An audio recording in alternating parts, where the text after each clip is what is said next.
Welcome back to another installment of Operation Overhaul, everybody. So today we have a Mini Cooper, the same one that's in the previous videos, and I'll put a link up at the top right there. And today we're going to be doing a valve cover gasket and an oil filter housing, which is right here. The main cause was the oil filter housing was leaking coolant on this one. And it wasn't showing any signs while I was just sitting there, only when it was running. And come to find out, there was a gasket on the backside that was leaking coolant. And then she wanted me to go ahead and do the valve cover gasket as well. As you can see, there's oil coming around here and then right there. Another shop did do a valve cover gasket, but they didn't do it correctly. So we're going to put a new gasket on there. Hopefully they didn't crack the valve covers, because these right here, since it is a BMW, if you don't torque them down right, they will cause a crack in the actual housing itself. But if you would, just stick with us and chum on.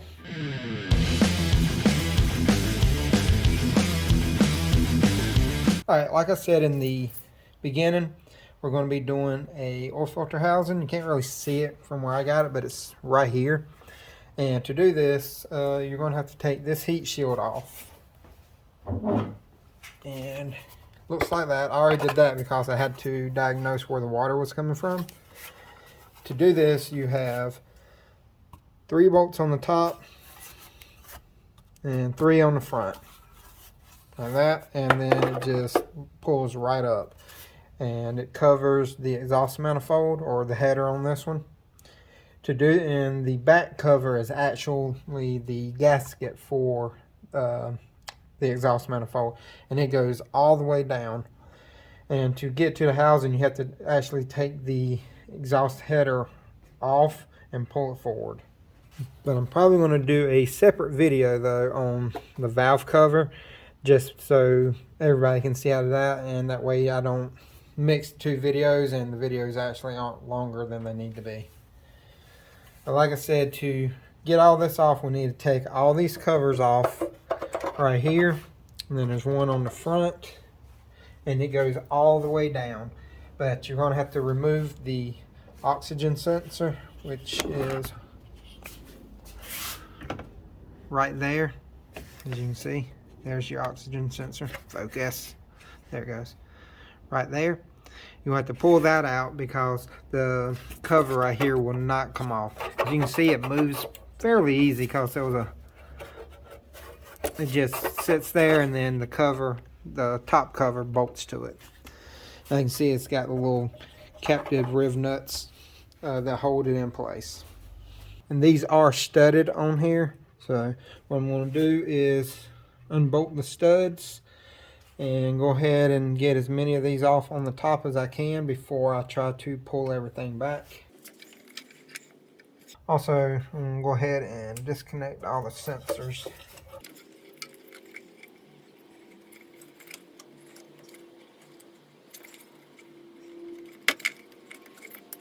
This big sensor just has this slide safety on it, and I do believe that's for the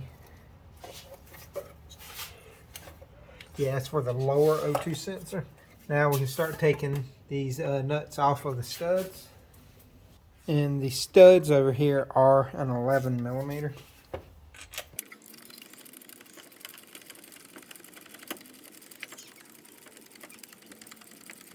Now to get to these bottom studs, you're going to have to take this front cover off, heat shield off, because you will not be able to get there. I mean, you could with a ratchet wrench, but on this side it's going to be tight because it covers up where you need to go in. And that is what the nuts look like. So we'll see if we can get this cover off real quick.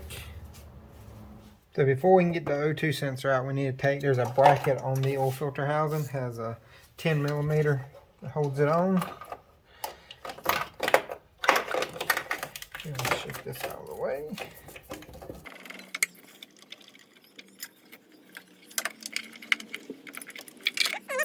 And that's the bolt that holds it on.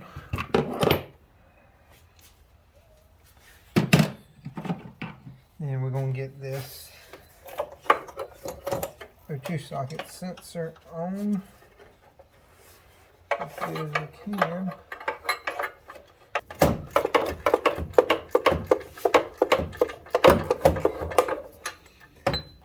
Now these O2 sensors can be pretty tight.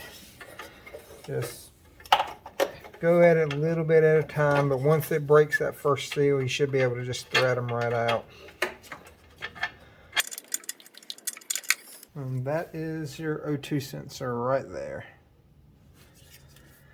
I know y'all can't see a lot of what I'm doing right now, but once I get these covers out, I'm going to move you over to this side. All right.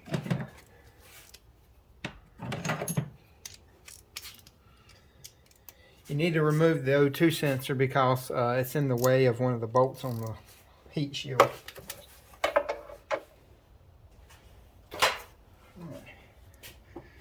So there's 4 bolts holding this in.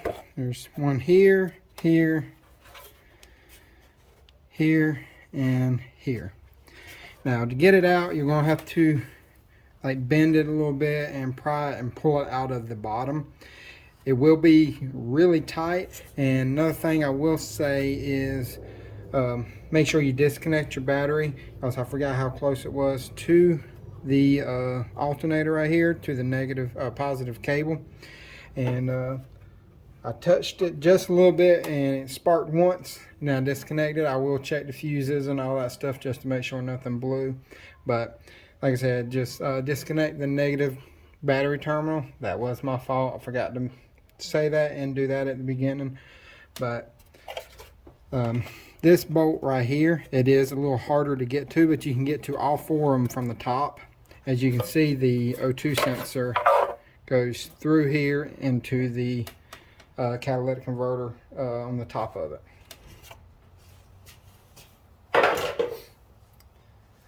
Alright, now that we got that off, I'm gonna bend this up a little bit.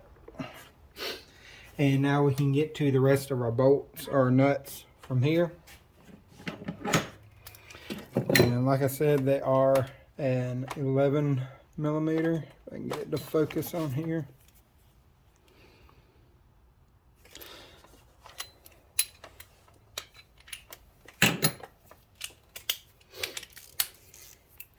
We have 1, 2, 3, 4, 5, 6, 7, 8. We have 10 nuts to hold this on. I'm not going to make y'all sit through all of them. So I'm going to take these off and we'll be right back. So I got the nuts off the studs right here, and there is a V-band clamp on the bottom as well. And there's also 2 13 millimeter bolts that go through and hold it to the engine block itself. The V-band clamp is a 16 millimeter. So I got all that loose, and as you can see, it's loose now. But to get the gasket out, I'm going to take the studs off right here. You can't really see them, but they use a E7 internal Torx, or external Torx. And I'm going to take all these studs out real quick. That way you can get the gasket out a lot easier. Because as you can see, you can pull the header off, but it doesn't give you enough room to pull the gasket out. And these studs aren't all that tight.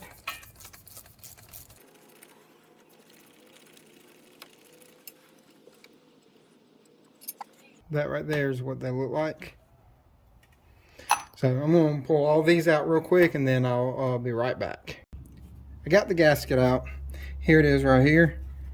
As you can see, all the riv nuts in here. And then it's got a couple studs on it too. But these right here will catch the actual header right here, and it will get in the way.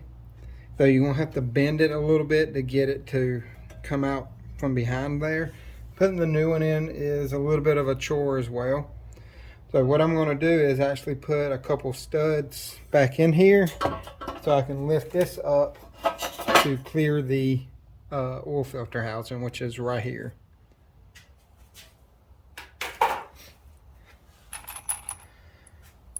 As I said before, these are the studs. I'm just going to put the top two studs in for the moment.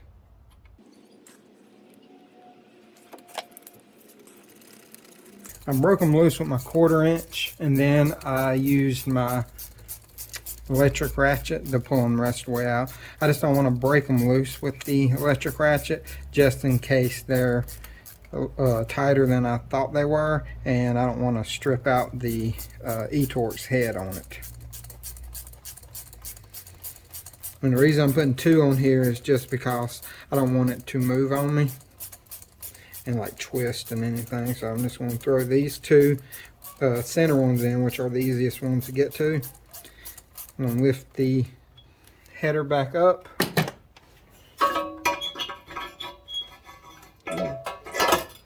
Set it on there, and it's going to throw 2 little nuts on there just to hold it for the time being so I can get the housing off.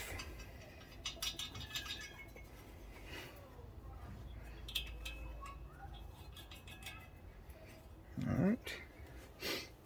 Now I would advise you to have a drain pan handy, because this will more likely have oil and water in here. I believe there's only 3 10mm bolts that hold this in. Yep, they're 8mm, sorry about that. Yeah, I didn't think they were all that tight. That's what the bolts look like. They shouldn't be that dirty, but if you're taking it off, more than likely it's going to be dirty.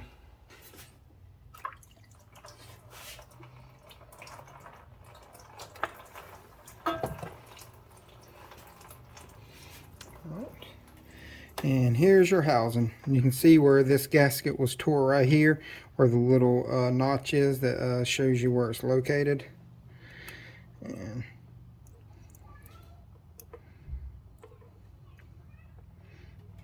there's that gasket. Like I said, this one right here is the one that was leaking. It was leaking water around it, because water circulates in here. So I'm going to clean this up, go ahead and take this right here off, take the cap off, put a new filter in it, clean all the oil and all the dirt and stuff, and I think it may even come with a new sensor. I forgot if it did or not, but I got a kit, and I'll put all the part numbers, everything, and I'm going to show you the kit as well. But like I said, I'm going to clean this up real quick, go ahead and throw the filter in and everything while I have it out, just so I can torque it and all that fairly easy outside of the car. And I'll show you that process as I'm doing it.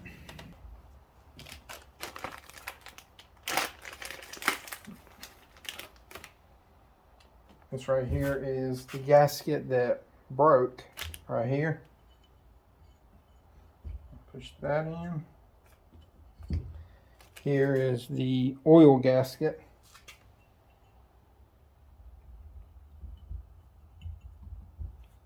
And this is the housing, the cap gasket. And before we put this on, we're going to put a little bit of oil around the seal right here, just so it doesn't go in dry. Filter come with one as well, so we got an extra. And here's the filter. It is a pure flux filter. And I always put it up like that, and it just snaps in.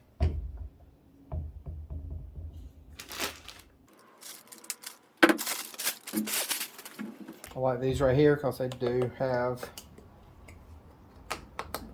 the little pour spouts.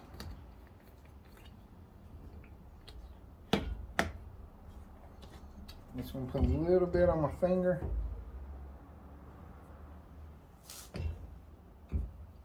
Close that back. And I'm going to run it around that right there. Grab my finger off. And there it is. And now I'm going to torque it on the car. I just wanted to get it in there just to get it started. But you can do it as tight as you need to. But I'm going to go ahead and stick it back on here now and get the torque specs for the 4 bolts. And I'll be right back.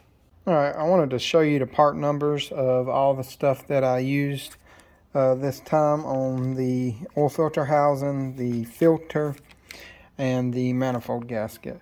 On the drain plug gasket, that's the number right there. Then this is the filter I used.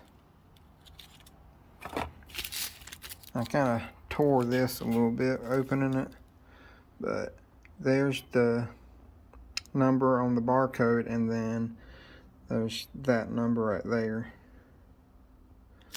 And this right here was for the actual gasket set that had the water, oil, and housing cap gasket, and it was a 3-piece set on that.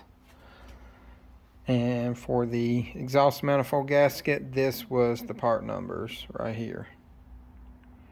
And this is an L-ring, along with this was an L-ring. Like I said, that was a pure flux.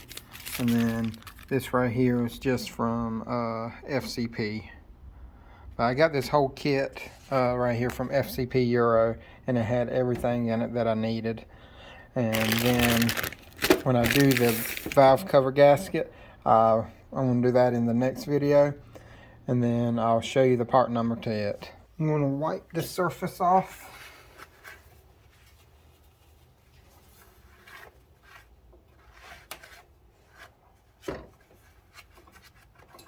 And I'm going to start the bolts.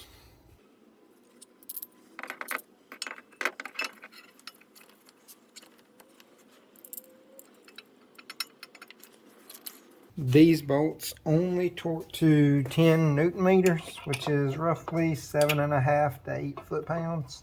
I have my torque wrench set to 7.5 foot-pounds or 10 Newton meters.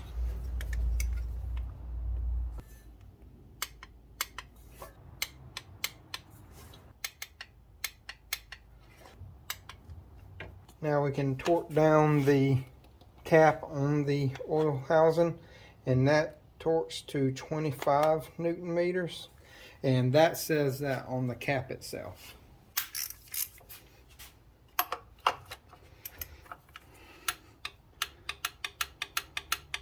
Now comes the fun part of putting the manifold gasket back on. Like I said before, getting it out was a pain in the butt, to say the least.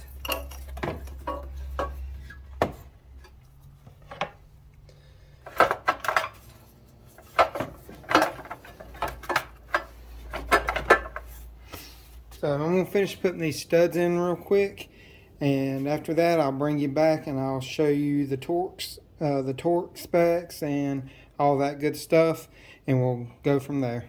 I got all the studs in and I got all the nuts started. I'm going to run them down with the electric ratchet. Now those are all ran down. I'm going to torque them down. They torque to 25 Newton meters.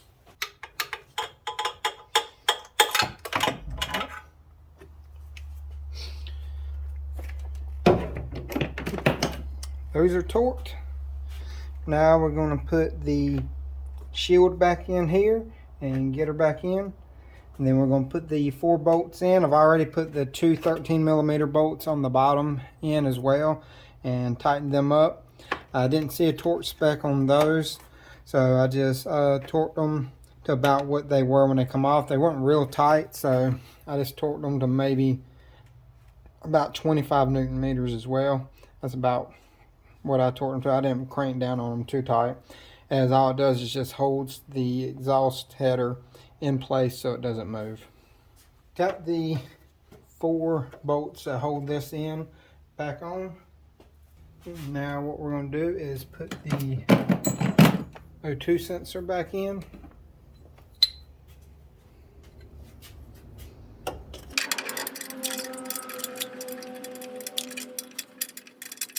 Now when you thread this in, it might be feel a little tight, but it's got really coarse threads on them.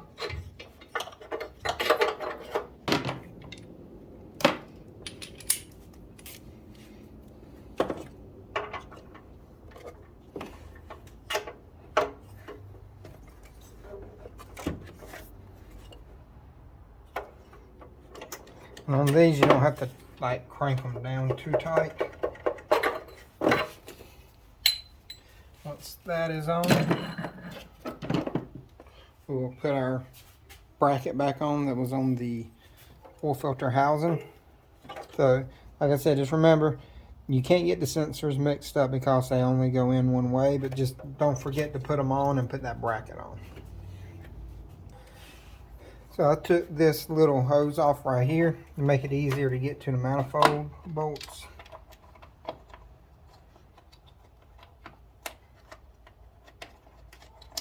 That is a Torx bit. I believe it's a T30 Torx is what that one is.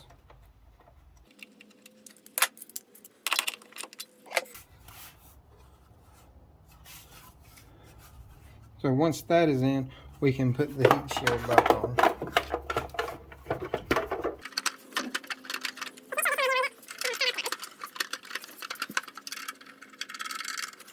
This one has 6 bolts on it, but this one only had 5 in there.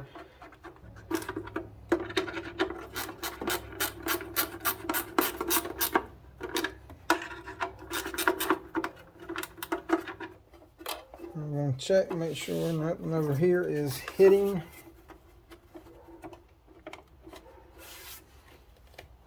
So I did check the fuses over here because the fuse box is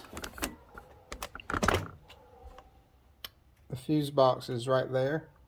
I checked the fuses in there, and I believe there is another fuse box inside. I'm going to look that up just to be safe. But if there is, I'm going to check the fuses on that from where the cover over here arced off of the alternator. It just barely arced off. It didn't like ground out real bad. It just sparked real quick. But I'm still going to check everything just to be sure. But other than that, I'm going to crank her up here in a few minutes and make sure everything's good after I do an oil change. And I'm going to reset the maintenance light on it as well. So if you enjoyed the video, please like, subscribe, and hit the notification bell. And any comments or concerns, leave them in the comments section. And I'll get to y'all as soon as I see them. And if y'all would, have a great day.